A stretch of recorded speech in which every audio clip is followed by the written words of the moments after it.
God, they're beautiful. They look so pure.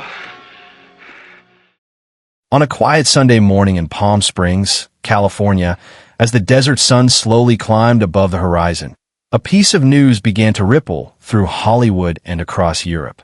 Udo Kier, the German actor whose piercing blue stare and unforgettable presence defined more than 6 decades of cinema, has died at the age of 81. His partner, the artist Delbert McBride, confirmed that Kier passed away in a local hospital. No cause of death was given. It was a gentle exit for a man whose life and work were anything but gentle. Within minutes, tributes began pouring in from filmmakers, actors, musicians, and longtime collaborators. For many, Kier was not simply an actor, but a cinematic force, a figure who brought elegance, menace, vulnerability, and strangeness to every frame he entered. His filmography, more than 275 roles spread across continents, stood as a testament to a career built on instinct, risk, and the courage to be utterly unique in a world that often demands conformity. From the haunting surrealism of Lars von Trier's Europa and Melancholia, to the cult classics of Andy Warhol's Frankenstein and Dracula, to the Hollywood hits Blade, Ace Ventura, Armageddon, and countless others, Kier became the rare actor who existed everywhere. Arthouse cinema, horror, drama, comedy, experimental film, mainstream blockbusters, music videos, and even video games. He was never the typical leading man, yet he stole scenes from leading men for more than half a century. But to understand why his death resonates so deeply, you must return to the beginning, to a moment that feels almost mythic. To understand the strange, magnetic aura that followed Udo Kier throughout his life, one must return to the ruins of post-war Germany. Born in 1944, in the final brutal year of the Second World War, Udo entered a world that was literally collapsing around him. His first hours on Earth were marked by chaos, smoke, and rubble. The hospital where his mother gave birth was bombed. The very same day, rescuers dug through shattered walls and broken beams to pull the newborn and his mother to safety. It was a beginning that felt written by fate, a child who survived destruction, to one day personify the haunting, fragile beauty of the strange characters he would later play on screen. But the miracle stopped there. His childhood was far from easy. Germany, devastated by war, was struggling to rebuild, and Udo grew up in poverty, raised by a single mother who carried secrets and burdens she rarely spoke of. He would later discover that his father had already been married with 3 children when he was born, leaving his mother to navigate a fractured life on her own. The instability of that revelation shaped the way he viewed the world, with wariness, curiosity, and a deep understanding of human flaws. Home offered little comfort. Udo once recalled that his family did not have hot running water until he was 17. Winters were harsh. Food was scarce, and the world outside their door was a place still reeling from grief and destruction. Yet, despite those conditions, the young boy developed something that would become the cornerstone of his artistry, an inner life rich with imagination. While others tried to forget the horrors around them, Udo observed, absorbed, and transformed every emotion into a quiet fuel. As a teenager, he worked in a factory, determined to earn enough money to escape the gray monotony he felt trapped in. It was during these years, in crowded bars, smoke-filled streets, and working-class neighborhoods, that Udo began to study people without even knowing it. He watched their gestures, their sorrows, their secrets. His eyes, which would later terrify audiences in horror films, first learned to see the world deeply during these long, uncertain years. By the time he reached his late teens, one thing had become clear. Udo Kier was not meant to stay in the shadows of post-war Germany. Something inside him, a spark, a hunger, a need to reinvent himself, was waiting for the moment that would change everything. And soon, it would arrive in the most unexpected way. Destiny came for Udo Kier in a way that felt more like a scene from one of his future films than a moment from real life. After years of factory work, poverty, and the numbing repetition of survival, Udo made a bold decision in his late teens. He would leave Germany. He did not yet know what he wanted to become, only that staying meant surrendering to the misery he had been born into. So he moved to London to study English, hoping that a new language might open a new life. London in the 1960s was a world away from the ruins of Cologne. The city pulsed with music, fashion, rebellion, and artists chasing new ideas. It was in one of the quietest corners of that vibrant place, a small coffee shop, that fate finally revealed its hand. Udo was sitting alone when he caught the eye of British director and producer Michael Sarn. Something about the young German with the sharp features, pale complexion, and guarded expression stopped Sarn in his tracks. It was not just a face, it was a story waiting to be told on screen. Sarn approached him and asked the question that would change everything. Would he be willing to audition for a film? Udo agreed. He later said that he did not understand the magnitude of the moment, only that he enjoyed the attention. But the camera understood him immediately. His breakout role in the 1970 horror film Mark of the Devil arrived soon after. The film became infamous for its brutality, but it was Udo's performance, unsettling, captivating, strangely elegant, that made audiences take notice. Overnight, he became a face people could never forget. But fate was not finished with him. On a flight soon after, Udo found himself seated next to Paul Morrissey, the director associated with Andy Warhol's avant-garde universe. It was a coincidence that felt almost supernatural. Morrissey spoke with him, studied him, and then made an offer on the spot. He wanted Udo to star in his next film. This encounter led to two defining roles of Udo's early career: Flesh for Frankenstein in 1973 and Blood for Dracula in 1974. These films catapulted him deeper into cult cinema, where his pale, haunting presence became iconic.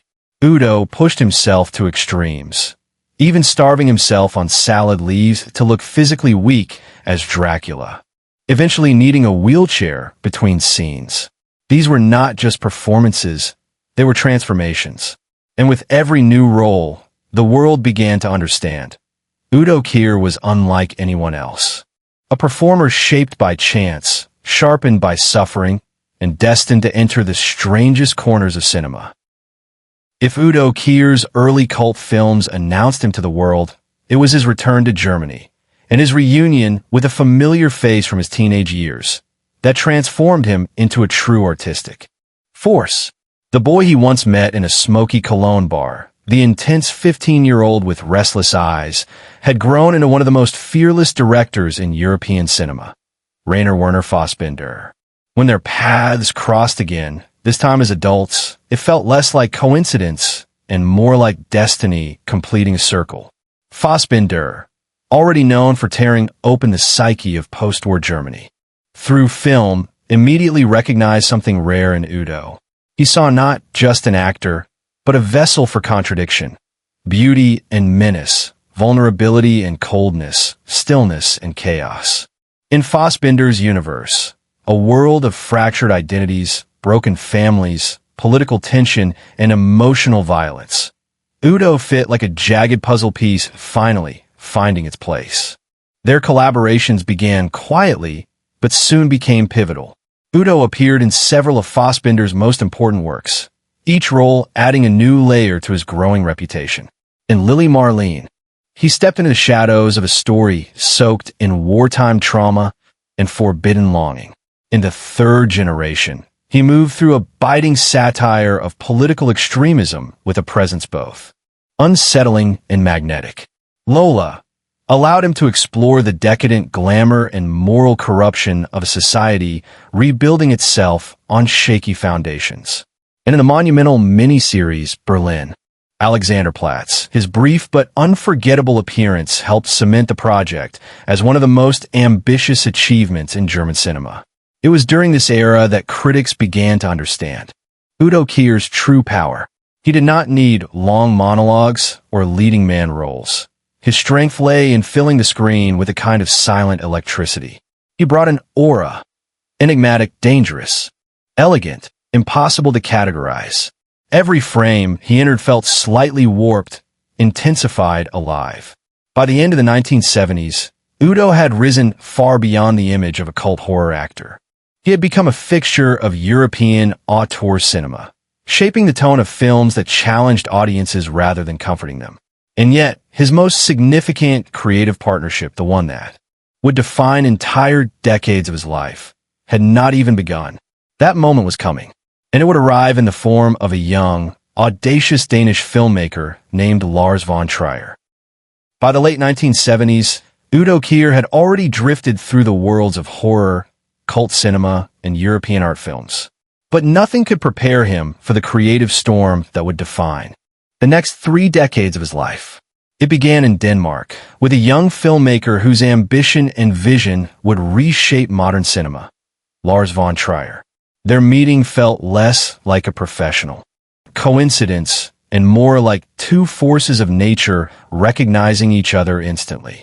Their first collaboration came in 1987 with a bold reinterpretation of Medea. It was not a grand, theatrical introduction, yet it carried the seeds of something monumental. When Lars von Trier looked at Udo, he did not see a villain, a monster, or a strange supporting character. He saw a presence, a face carved by survival, a man who could express a lifetime of pain and beauty without uttering a single word. In return, Udo saw in Lars what he had been waiting for all along, a director who understood the strange poetry of his existence.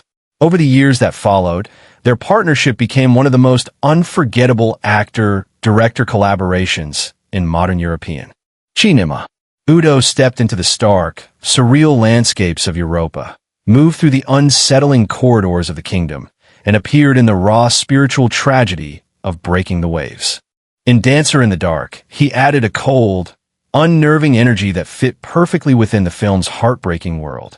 In Dogville, he became part of an experimental universe stripped of sets and illusions, where performance was the only truth left on screen.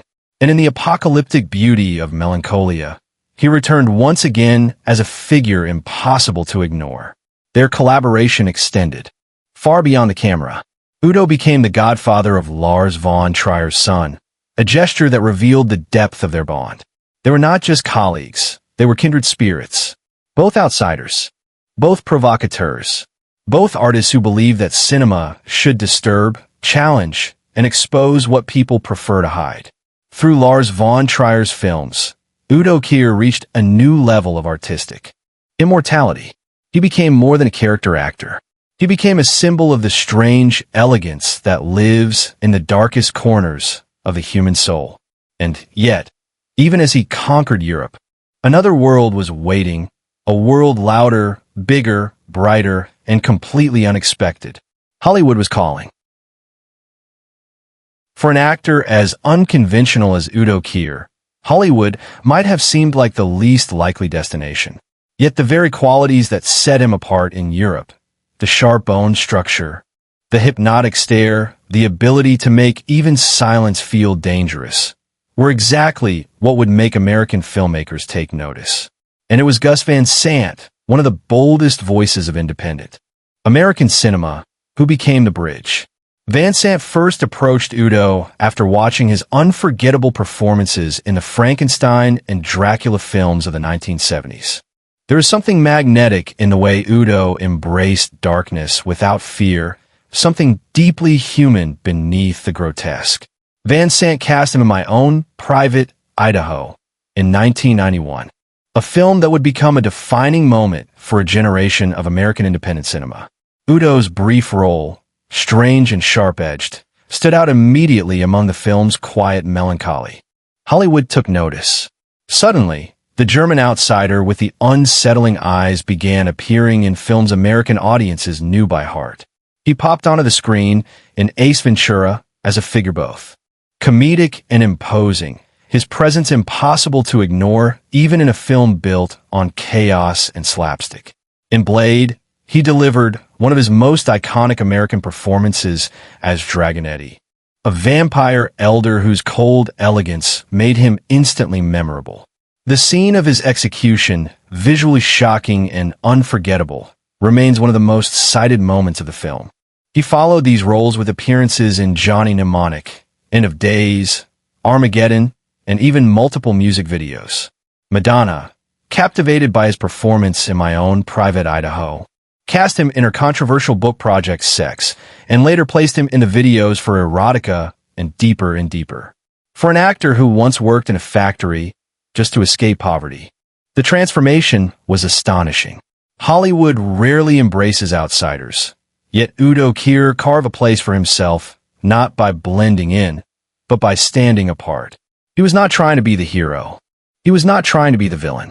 He was simply being himself, and that was more compelling than any mask he could ever wear. With every new appearance, one truth became harder and harder to deny. Udo Kier was no longer just a cult icon. He was becoming a global one. As Udo Kier moved into the later decades of his life, something extraordinary happened. Instead of slowing down, he grew sharper, bolder, and more magnetic than ever. His career, which had once been stitched together by chance encounters and cult roles, evolved into a body of work defined by purpose and mastery. Filmmakers who had grown up watching him now sought him out, eager to borrow a fragment of his strange brilliance. He forged a powerful collaboration with director S. Craig Zahler, appearing in the brutal prison drama Brawl in Cell Block 99 and the uncompromising crime thriller Dragged Across Concrete. In both films, Udo delivered performances that were cold, layered, and quietly devastating, the kind only an actor with decades of lived experience could produce. His ability to fill a scene with tension using nothing but stillness became a signature that younger actors studied with awe. And then came Swan Song in the year 2022, a turning point in the final chapter of his career. In this film, Udo stepped into the leading role of a retired hairdresser who escapes a care home for one last job. It was a character both flamboyant and fragile, bitter and luminous. Critics praised him for delivering one of the most moving performances of the year, calling it a revelation, a reminder that great actors do not fade. They transform. To many, Swan Song felt like a love letter to everything he had ever been, eccentric, elegant, wounded, and unforgettable. His final completed film was The Secret Agent, directed by Kleber Mendonça Filho. The project was already being discussed as an award season contender even before his death. In it, Udo portrayed a Jewish survivor navigating the final years of Brazil's military dictatorship, a role steeped in history, memory, and pain. It was the kind of part that only someone who had lived through real darkness could understand. He still had work ahead of him. Udo had been contributing to OD, the upcoming horror video game by visionary creators Hideo Kojima and Jordan Peele. Kojima would later say that there would never be another artist like him, a tribute powerful in its simplicity. And then, quietly, as if slipping from one final scene, Udo Kier stepped away from the world he had shaped for more than 60 years. On the morning of his final day, the desert city of Palm Springs was quiet. Inside a modest hospital room, far from the film sets, red carpets, festivals, and studios that had defined his life, Udo Kier spent his last hours in stillness. His partner, Delbert McBride, stayed close, offering the same gentle companionship he had given throughout their years together. Friends, including photographer Michael Childers, prepared themselves for the inevitable, knowing that even legends cannot outrun time. And then, sometime after sunrise, the man whose face had terrified, mesmerized, and enchanted generations finally slipped away. No cause of death was announced. There was no dramatic scene, no final performance. Just a quiet departure that contrasted sharply with the extraordinary life he had lived. In a way, this silence felt appropriate. Udo Kier had always carried mystery with him, like a shadow stitched into his presence. Even in death, he held on to that enigma. News of his passing spread rapidly. Filmmakers described him as irreplaceable, Co-stars said working with him felt like entering another world. Critics called him a cinema chameleon, a master of strangeness, and the patron saint of unforgettable faces. But perhaps the most touching tribute came from Kleber Mendonça Filho, director of The Secret Agent, who wrote, "There will never, ever be another Udo Kier. What taste for life. What joy to know him. How lucky we were. His legacy is immense. More than 275 roles. 6 decades of boundary-pushing cinema. Collaborations with Rainer Werner Fassbinder, Gus Van Sant, Lars von Trier, Andy Warhol, Dario Argento, Madonna, Hideo Kojima, and countless others. He moved effortlessly between horror and art house, between Hollywood blockbusters and European masterpieces, leaving pieces of himself in every corner of the film world. He once said, 100 movies are bad. 50 movies you can watch with a glass of wine. 50 movies are good. But what he never said, perhaps out of humility, is that every film he touched became a little more alive because he was in it. Udo Kier did not leave behind a conventional legacy. He left behind something far more powerful, a feeling. The sense that cinema can be strange, daring, unsettling, and beautiful all at once. And as fans revisit his work in the days and years to come, one truth will remain. His final bow may have come, but Udo Kier will never disappear from the screen. If you would like to honor the life of Udo Kier and discover more final journeys of iconic stars, subscribe to the channel and explore our playlist of stories behind cinema's most unforgettable legends. Thank you for watching.